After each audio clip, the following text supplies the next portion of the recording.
নমস্কাৰ স্বাগতম এতিয়া বাতৰিলৈ ষ্টুডিঅ'ত মই প্ৰাঞ্জল ধুবুৰীৰ সাংসদ ৰকিবুল হুছেইনক প্ৰাণনাশৰ ভাবুকি ফেচবুক লাইভৰ সময়ত বাৰম্বাৰ ভাবুকিৰ সন্মুখীন ৰকিবুল হুছেইন অভিযুক্ত লোকজন ধুবুৰীৰ খুনাখুলি গাঁৱৰ আনছাৰ আলীৰ বিৰুদ্ধে ধুবুৰী সদৰ থানাত এজাহাৰ সাংসদজনৰ 4 জানুৱাৰীত ৰকিবুল হুছেইন ফেচবুক লাইভত থাকোতে আনছাৰে গুলিয়াই হত্যা কৰাৰ ভাবুকি দিয়াৰ অভিযোগ উত্থাপন হৈছে 16 মাৰ্চতো ফেচবুক লাইভৰ সময়তে আনছাৰে প্ৰাণনাশৰ ভাবুকি দিয়াৰ অভিযোগ ৰকিবুলৰ এই ঘটনাক গৰিহণা দি লোকজনক শীঘ্ৰে গ্ৰেপ্তাৰৰ দাবী ধুবুৰী কংগ্ৰেছৰ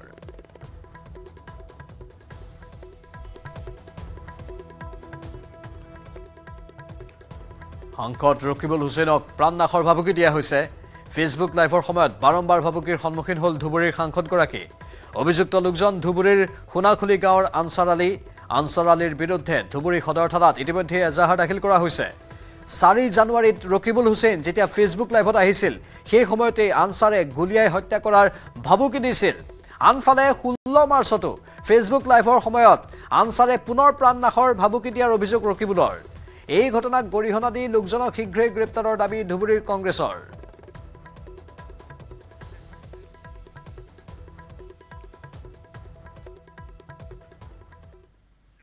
এছএছএলসি পৰীক্ষাৰ সমাজ অধ্যয়নত অতিৰিক্ত নম্বৰ দিয়াৰ চিন্তা মুখ্যমন্ত্ৰীৰ সেবাৰ অধ্যক্ষক এই পৰামৰ্শ মুখ্যমন্ত্ৰী হিমন্ত বিশ্ব শৰ্মাৰ ভাগিনসকলৰ আবদাৰলৈ সহাৰি মুখ্যমন্ত্ৰী সমাজ অধ্যয়নৰ কাৰণে ভাগিনসকলে আৰু চিন্তা কৰিব নালাগে মুখ্যমন্ত্ৰীয়ে ফেচবুক লাইভ যোগে এই কথা জানিবলৈ দিয়ে দৌলত যাওঁতে এগৰাকী কণমানি ভাগিনে মোক হাতত ধৰি কৈছিল যে মামা এইবাৰ সমাজ অধ্যয়নৰ মেট্ৰিকৰ পেপাৰখন খুব টান হৈছে মোক 10 নম্বৰ এক্সট্ৰা কৰি দিব লাগিব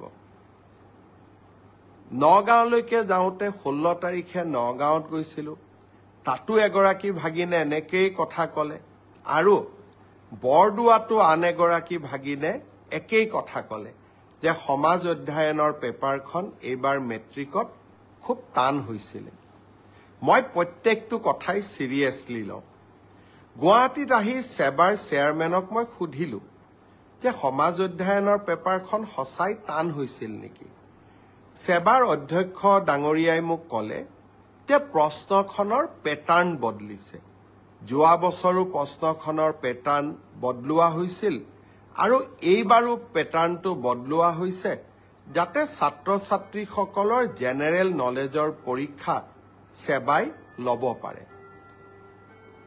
ব্যৱস্থাটো আদৰণীয় কিন্তু যদি মোৰ ভাগিনবিলাকে আকৌ মেট্ৰিকত ফেল কৰি যায় তেতিয়াহলে কেনেকে হ'ব হেতুটো হ'ব নোৱাৰে সেইকাৰণে মই সেবাৰ অধ্যক্ষক মই অনুৰোধ কৰিছো যে আপুনি চাব যদি মোৰ ভাগিনবিলাকৰ পৰীক্ষা সমাজ অধ্যয়নখনত বেয়া হয় কিন্তু আন পেপাৰবিলাকত ভাল হয় তেতিয়াহলে এইবাৰ সমাজ অধ্যয়নত আমি সকলোকে অতিৰিক্তকৈ কিবা নম্বৰৰ ব্যৱস্থা কৰি হলেও ভাগিনসকলক মেট্ৰিক পাছ কৰাৰ সুবিধা কৰি দিব লাগিব তেখেতে মোৰ অনুৰোধক বিবেচনা কৰিম বুলি প্ৰতিশ্ৰুতি দিছে আৰু সেয়েহে ময়ো ভাগিনসকলক ক'ব খুজিছো যে সমাজ অধ্যয়নৰ কাৰণে আমি আৰু চিন্তা কৰিব নালাগে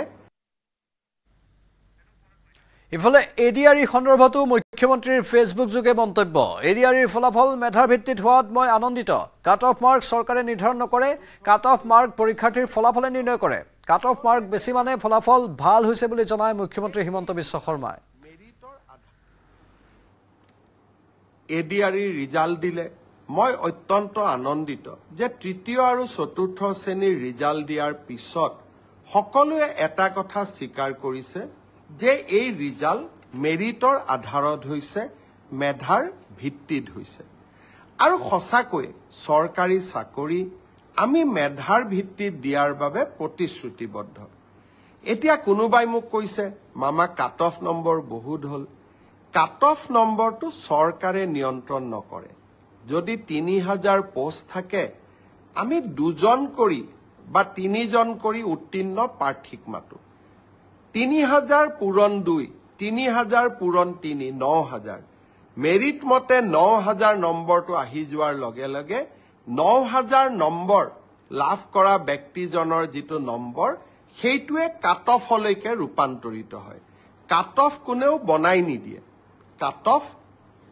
ছাত্ৰ ছাত্ৰীসকলৰ পৰীক্ষাৰ ফলাফলে নিৰ্ণয় কৰে কোনোবাই যদি ভাবে যে কাট অফ বেছি হৈছে তাৰ মানে ইয়াকে বুজাব পাৰি যে সঁচাকৈয়ে এইবাৰ পৰীক্ষাৰ ফলাফল যোৱাবাৰতকৈ ভাল হৈছে অসম পুলিচৰো দ্বিতীয় কাট অফ নোলায় কিন্তু বছৰটোৰ শেষৰ ফালে আমি আকৌ নতুন অসম পুলিচত খালী হৈ থকা পোষ্টসমূহ আমি এডভাৰটাইজ কৰিম কোনোবাই যদি পোৱা নাই হতাশ হ'ব নালাগে দৌৰৰ প্ৰেক্টিচ অব্যাহত ৰাখিব লাগে এডিআৰই পৰীক্ষাৰ প্ৰসংগতে মই উল্লেখ কৰিব খুজিছো যে এডিআৰই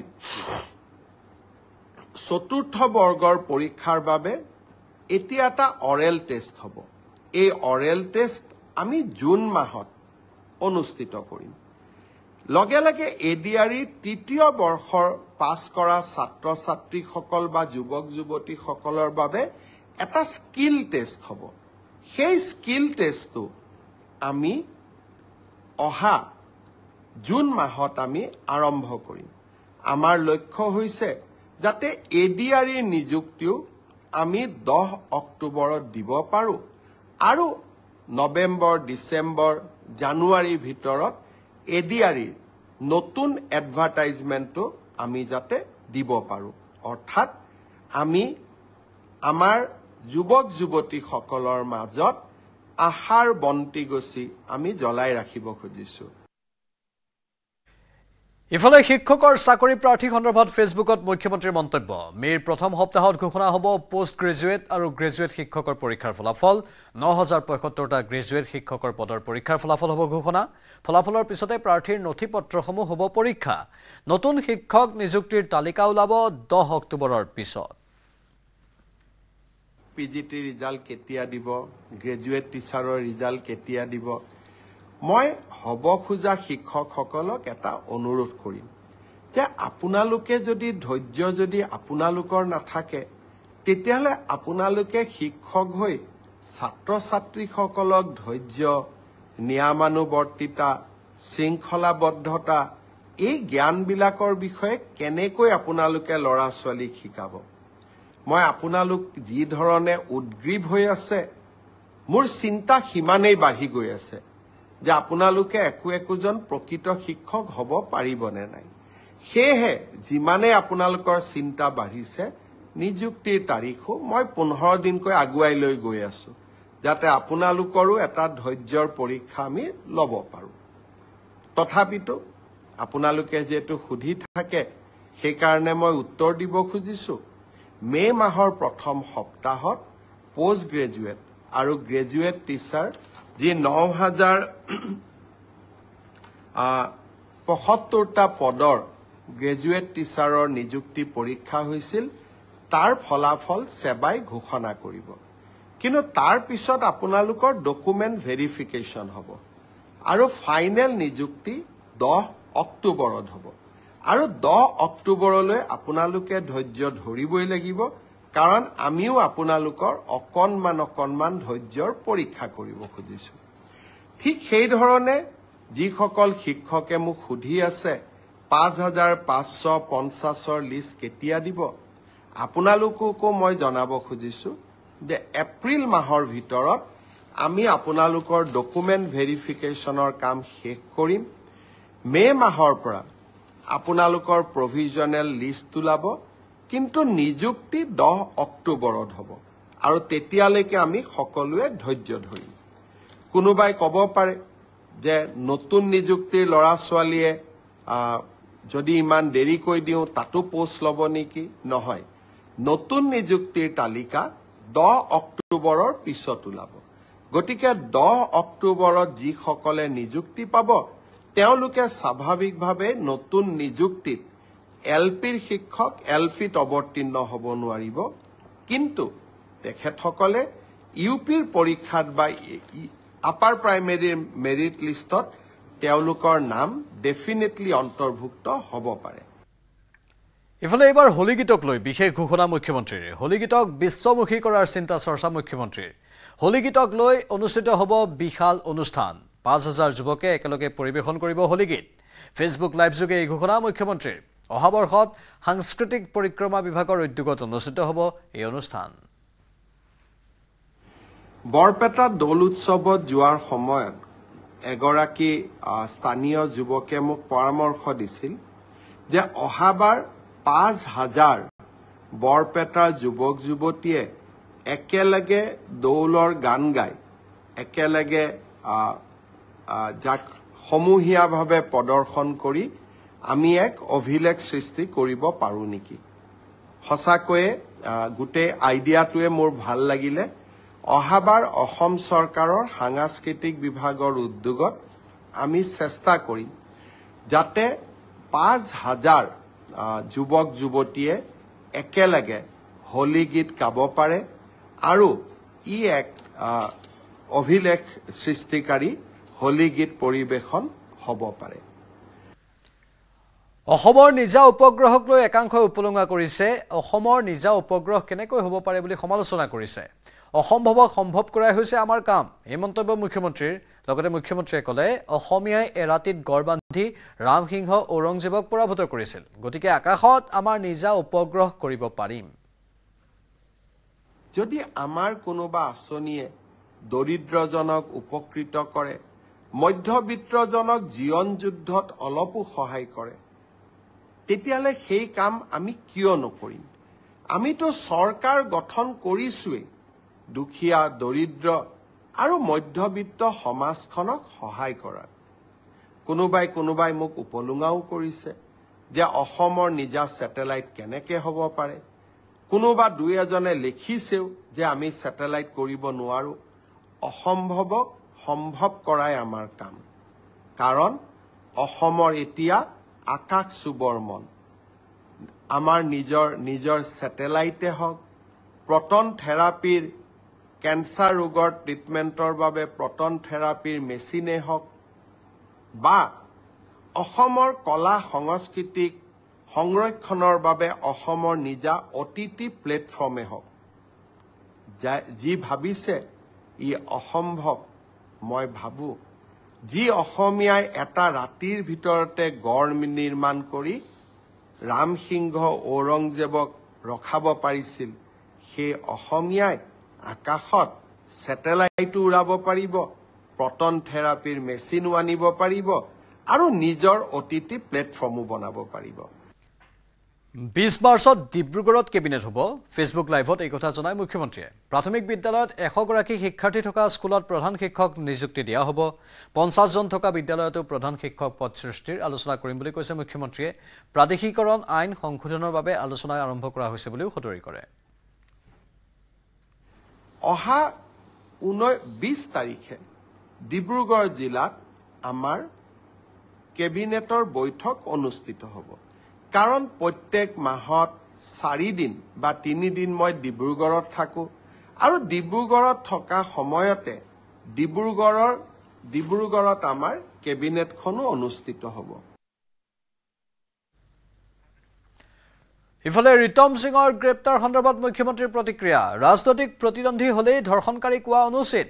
ৰাজনীতিৰ বাবেই কাৰোবাক ঘৰ যোৱাই ক'ব নালাগে। সংসদতো এনে কাণ্ডক সমৰ্থন কৰিছে একাংশ সাংসদে। অসমত এনে কাণ্ড কেতিয়াও গ্ৰহণযোগ্য নহয়। অসমত বাওপন্থীয়ে ৰাজনীতিত কিছুমান আচোভা শব্দ যোগ দিছে। ৰাজনীতিত শালীনতা, সন্মান আদি সৰু সৰু জ্ঞান যুৱ সমাজে গ্ৰহণ কৰিব লাগে। যদি কোনোবাই লক্ষ্মণ ৰেখা অতিক্ৰমি যায়, তেওঁক আইনৰ অধীনত অনাটো দায়িত্ব বুলি মুখ্যমন্ত্ৰীয়ে সদৰি কৰে। যোৱা পৰহি দিনাখন অসম পুলিচে এগৰাকী যুৱকক গ্ৰেপ্তাৰ কৰিছিল। ছ'চিয়েল মিডিয়াত শিডিউল কাষ্ট সমাজৰ এগৰাকী মহিলাৰ বিৰুদ্ধে অতি বেয়াকৈ লিখাৰ বাবে। অসম মহাপুৰুষ শ্ৰীমন্ত শংকৰদেৱ আৰু মাধৱদেৱৰ অসম, অসম লাচিতৰ অসম, অসম সাহিত্যৰথী লক্ষ্মীনাথ বেজবৰুৱাৰ অসম। প্ৰতিদ্বন্দ্বীকো আমি সমালোচনা কৰিম আৰু সমালোচনা কৰাৰ অধিকাৰ ভাৰতবৰ্ষৰ সংবিধানে আমাক দিছে। কিন্তু কোনোবা আমাৰ ৰাজনৈতিক প্ৰতিদ্বন্দ্বী হ'ল বুলিয়ে তেওঁক আমি ৰেপিষ্ট বুলি ক'ম, ঘৰ জোৱাই বুলি ক'ম, তেওঁৰ মিত্ৰ শহুৰকো আমি বিতৰ্কৰ মাজলৈ টানি আনিম। আৰু এনেবোৰ কৰাজনক ডাঙৰ ডাঙৰ সংসদত চিঞৰি চিঞৰি নৰেন্দ্ৰ মোদীক জ্ঞান দিব বিচৰা সংসদসকলে এনে ধৰণৰ উতনুৱা যুৱকক সমৰ্থন দিব ই কেতিয়াও গ্ৰহণযোগ্য হ'ব নোৱাৰে আমি অসম এখন সংস্কৃতিবান সমাজ অসমৰ ৰাজনীতিত বাওপন্থী লোকসকলে কিছুমান আচহুৱা শব্দৰ যোগদান কৰোৱালে অন্যথা অসমৰ লোকৰ কথা বতৰা সদায়ে মিঠা আনকি আমি ইজনে সিজনক গালি পাৰিলেও সেই মিঠা শব্দৰে আমি ব্যৱহাৰ কৰোঁ মই ভাবো ৰাজনীতিত শালীনতা আৰু শত্ৰুকো অন্তত কথা কওঁতে সন্মানেৰে কথা কোৱা এই সৰু সৰু জ্ঞানবিলাক আমাৰ যুৱক সমাজে আহৰণ কৰিব লাগে আৰু কেতিয়াবা কেতিয়াবা আমি যেতিয়া ভাবো যে কোনোবাই লক্ষ্মণ ৰেখা অতিক্ৰম কৰি গৈছে তেওঁক আইনৰ শাসনৰ ভিতৰলৈ লৈ অহাটো আমাৰ দায়িত্ব আৰু কৰ্তব্য 19 মাৰ্চত 3,80,000 PMAY ঘৰ দিয়া হ'ব নাপাবলগীয়া কোনোবাই পাইছে যদি অভিযোগ দিব পাৰিব অভিযোগ দিবৰ বাবে ইমেইল আইডি দিয়া হ'ব বুলিও মুখ্যমন্ত্ৰীয়ে সদৰি কৰে PMAY ঘৰৰ বাবে পুনৰ জিঅ' টেগিং কৰা হ'ব বুলি উল্লেখ কৰে অহা 19 তাৰিখে দিনৰ 11:30 বজাত আমি অসমৰ প্ৰতিটো সমষ্টিতে একোখনকৈ মিটিঙৰ জৰিয়তে 3,80,000 লোকলৈ প্ৰধানমন্ত্ৰী আৱাস যোজনাৰ ঘৰ আগবঢ়াম বহুতে মোক কেতিয়াবা প্ৰশ্ন কৰে যে পকা ঘৰ থকা লোকেও প্ৰধানমন্ত্ৰী আৱাস যোজনাৰ ঘৰ পাইছে 19 তাৰিখে যিসকল লোকে আমাৰ পৰা অনুমোদন পত্ৰ ল'ব আহিব বা চৰকাৰৰ পৰা চেক পাব তাৰ ভিতৰত যদি আপোনালোকে ভাবে যে কোনোবাই পাব নলগা লোকে এই ঘৰ পাইছে বা আমাৰ পঞ্চায়ত গ্ৰামোন্নয়ন বিভাগৰ লোকসকলে টকা পইচা সংগ্ৰহ কৰি নাপাবলগীয়া লোকক ঘৰ দিছে যদিও মই বিশ্বাস কৰা নাই আপোনালোকক অভিযোগ দিবৰ কাৰণেও আমি এটা ইমেইল নম্বৰ দিম যাতে কোনোবা পকা ঘৰ থকা লোকেও যদি আৰু এবাৰ ঘৰ লৈছে আপোনালোকে অভিযোগ দিব পাৰিব আৰু অভিযোগ আমি পৰীক্ষা কৰিম কিন্তু এতিয়া মই এটা নতুন কথা আপোনালোকক ক'ব খুজিছো এইবাৰ আৱাস যোজনাৰ আমি আকৌ নতুন জিঅ' টেগিঙৰ কাম আৰম্ভ কৰিছো জিঅ' টেগিং মানে আপোনাৰ ঘৰখনৰ ফটো লৈ আমি তাক আপলোড কৰিম আৰু যদি ঘৰ পোৱাৰ যোগ্য অহাবাৰ ঘৰ পোৱাৰ তালিকাত আপোনালোকৰ নাম আমি সন্নিবিষ্ট কৰিম পঞ্চায়ত আৰু গ্ৰামোন্নয়ন বিভাগৰ কৰ্মচাৰীসকলে এই ক্ষেত্ৰত দুৰ্নীতি বা ৰাইজৰ পৰা টকা পইচা বিচাৰে বুলি বহুতে অভিযোগ কৰে সঁচা মিছা মই নাজানো সেইবাবে এইবাৰ জিঅ' টেগিঙৰ দায়িত্ব আমি জীৱিকা সখী বাইদেউসকলক দিছো জীৱিকা সখী বাইদেউসকলে জিঅ' টেগিং কৰিব গাঁও সভাত এই আঁচনিখনৰ বিষয়ে আলোচনা হ'ব হিতাধিকাৰীসকলৰ নাম পৰীক্ষা হ'ব পুনৰ ব্লক পৰ্যায়ত ইয়াক পুনৰ বিবেচনা কৰা হ'ব আৰু শেষত জিলা পৰ্যায়ত ইয়াক অনুমোদন দিয়াৰ পিছতহে জিঅ' টেগিঙক আমি ফাইনেল কৰিম সেইকাৰণে আপোনালোকে সকলোৱে জিঅ' টেগিঙত অংশগ্ৰহণ কৰক আৰু জীৱিকা সখী বাইদেউসকলক সহায় কৰক এইবাৰ আমি আৰু এটা নিয়ম ৰাখিছো কোনোবাই যদি ভাবে জীৱিকা সখী বাইদেউগৰাকীয়ে মোৰ ঘৰটো জিঅ' টেগিং নকৰিলে আমি সেলফ জিঅ' টেগিঙো কৰিব পাৰো অৰ্থাৎ নিজৰ ঘৰটো আমি নিজেই জিঅ' টেগিং কৰি আমি দিব পাৰিম এই ধৰণৰ সেলফ জিঅ' টেগিঙৰ সুবিধা এটাও এইবাৰ আমি এই নতুন জিঅ' টেগিঙৰ সৈতে সন্নিবিষ্ট কৰিছো জীৱিকা সখী বাইদেউসকলে জিঅ' টেগিং কৰিব মই বিশ্বাস কৰো যে বাইদেউসকলে এটকাও কাৰো পৰা নোখোজে আৰু কোনোবাই খুজিলেও নিদি নিজৰ নামটো নিজেও জিঅ' টেগিং কৰিব পাৰিব 19 তাৰিখে নতুন ঘৰ পাবৰ কাৰণে আমি যি সভাৰ আহ্বান কৰিছো 126টা সমষ্টিত সেই বিষয়ে মই আৰু অলপ মোৰ ভাষণত তাৰ বিষয়ে আপোনালোকক বুজাই দিম। অপহৃত বিজেপি বিধায়কৰ নাতিনীয়েকক অৱশেষত উদ্ধাৰ কৰা হ'ল। অসম আৰক্ষীয়ে সদৰি কৰিছে এই তথ্য। দেওবাৰে নিশা 4 অভিযুক্তক আটক কৰিছিল আৰক্ষীয়ে। আৰক্ষী অধীক্ষকৰ কাৰ্যালয়ত প্ৰশাসনিক বিষয়াৰ হৈছিল ৰুদ্ধদ্বাৰ বৈঠক। অপহৰণকাৰীক চিনাক্ত কৰি এজাহাৰ দিছিল বিধায়কজনে। আৰু ঘটনাৰে জড়িত মূল অভিযুক্তকো ইতিমধ্যে আৰক্ষীয়ে আটক কৰিছে। কেছ ৰেজিষ্টাৰ কৰা হৈছিল, আমাৰ তদন্ত চলি আছিলে আৰু তদন্ত কৰাৰ পিছত বিভিন্ন ধৰণৰ আমি সোৰ্স ইনফৰমেশ্যন ললো, টেকনিকেল ইনপুট যিমান আছে আমি ডেভেলপ কৰি পেলাই ফাইনেলি আৰু আজি অলপ আগত একিউড যি আছে ধৰা হৈছে আৰু ভিক্টিম ছোৱালীটো তেওঁক উদ্ধাৰ কৰা আছে আৰু তেওঁলোকক আজি ভিতৰত লৈ অনা হ'ব মৰিগাঁও। এইখিনি ডিটেইলছ এতিয়া দিয়া উচিত নহ'ব, অলপ পিছত আপোনালোকে গম পাই যাব।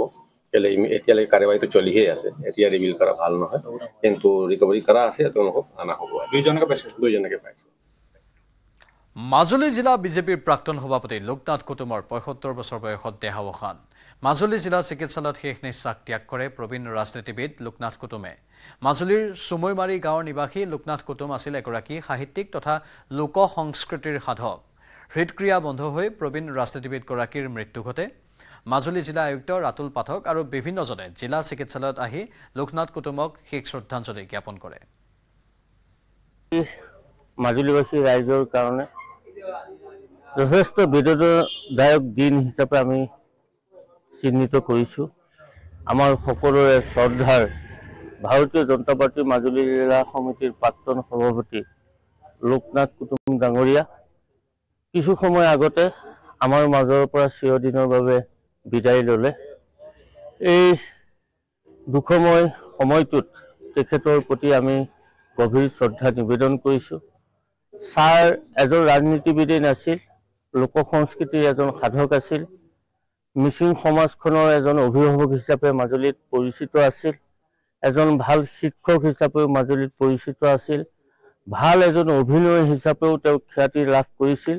গতিকে সেই মহান ব্যক্তিজনৰ মৃত্যুত আমি সকলো মৰ্মাহত হৈছোঁ। প্ৰতিজন ভাৰতীয় জনতা পাৰ্টীৰ কাৰ্যকৰ্তাই আজি এই খবৰটো পাই শোকত ভাগৰি পৰিছে।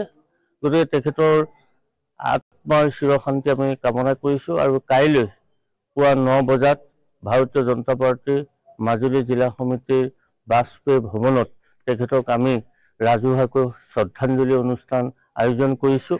গতিকে আপোনালোকক সেই অনুষ্ঠানটোত উপস্থিত থাকিবৰ কাৰণে মই নিমন্ত্ৰণ জনাইছোঁ। স্বাস্থ্যখণ্ডৰ দুৰৱস্থাই জলাকলা খুৱাইছে মাজুলীবাসীক।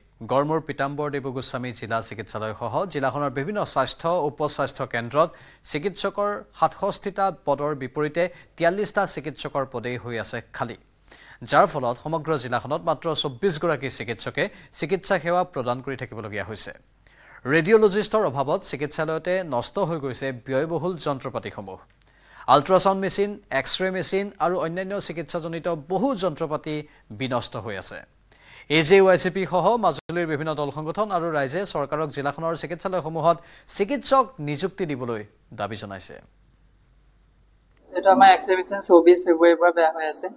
আমি অলৰেডি আমাৰ যিজন ইঞ্জিনিয়াৰ আছে তেওঁলোকক আমি অলৰেডি অৱগত কৰা হ'ল, কিন্তু তেওঁলোকে মানে আজি আহিম কাইলৈ আহিম তেনেকে বুলি কৈ আজিলৈকে মানে পোৱাহি নাই আৰু সঠিকভাৱে। আজি আহিছে দুজনমান, কিন্তু তেওঁলোকে চাই আছে এতিয়া প্ৰপাৰ কি হয় কি নহয় তেওঁলোকেহে ক'ব।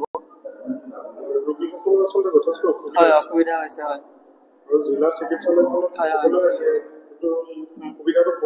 সুবিধাটো পোৱা নাই আৰু মানে আপোনাৰ আজি ২৪ তাৰিখৰ পৰা ধৰি ৰোগী আহি আছে। আমিতো এতিয়া ডাইৰেক্ট ক'ব, আমি অলৰেডি ইঞ্জিনিয়াৰ জনোৱা আৰু ছুপাৰিনটেণ্ডেণ্টকো জনোৱা হ'ল। তেওঁলোকে কেতিয়া ঠিক কৰি দিয়ে, তেওঁলোকেও উপকৃত হ'ব ৰোগীসকল।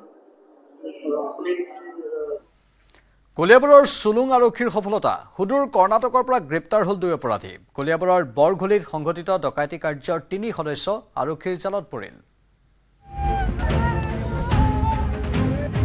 কলিয়াবৰত ডকাইতি, কৰ্ণাটকত গ্ৰেপ্তাৰ। ইটানগৰৰ ব্যক্তিৰ পৰা সৰকাইছিল ধন। ইটা বিক্ৰীৰ প্ৰবঞ্চনাৰে ডকাইতৰ দলৰ পাং। চুলুং আৰক্ষীৰ জালত প্ৰবঞ্চক ডকাইত। যোৱা ২৮ ফেব্ৰুৱাৰীত ১ নং বৰঘুলিত সংঘটিত হৈছিল ডকাইতি। ইটা বিক্ৰীৰ চলেৰে মাতি আনিছিল ইটানগৰৰ দুজন লোকক দাড়ি ৰাজু আৰু দাদো টাটো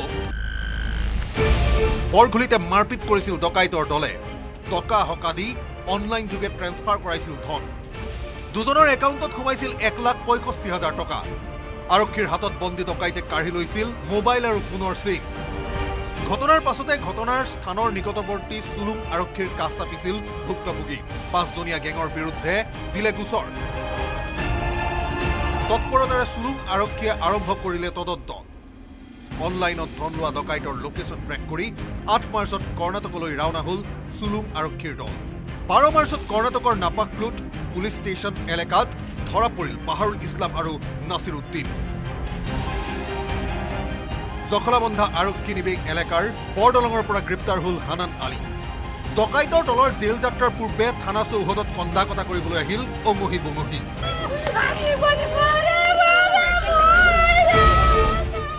ইতিমধ্যে ঘটনা সংঘটিত কৰা ঘৰৰ গৰাকী মহিলা এগৰাকীকো গ্ৰেপ্তাৰ কৰিলে আৰক্ষীয়ে কিন্তু এতিয়াও সন্ধান নাই পলাতক দুই ডকাইতৰ ঘটনাৰ মাষ্টাৰ মাইণ্ড হেনো এতিয়াও পলাতক লক্ষণীয় হ'ব কিমান ক্ষিপ্ৰতাৰে পলাতকক ধৰিব পাৰিব আৰক্ষীয়ে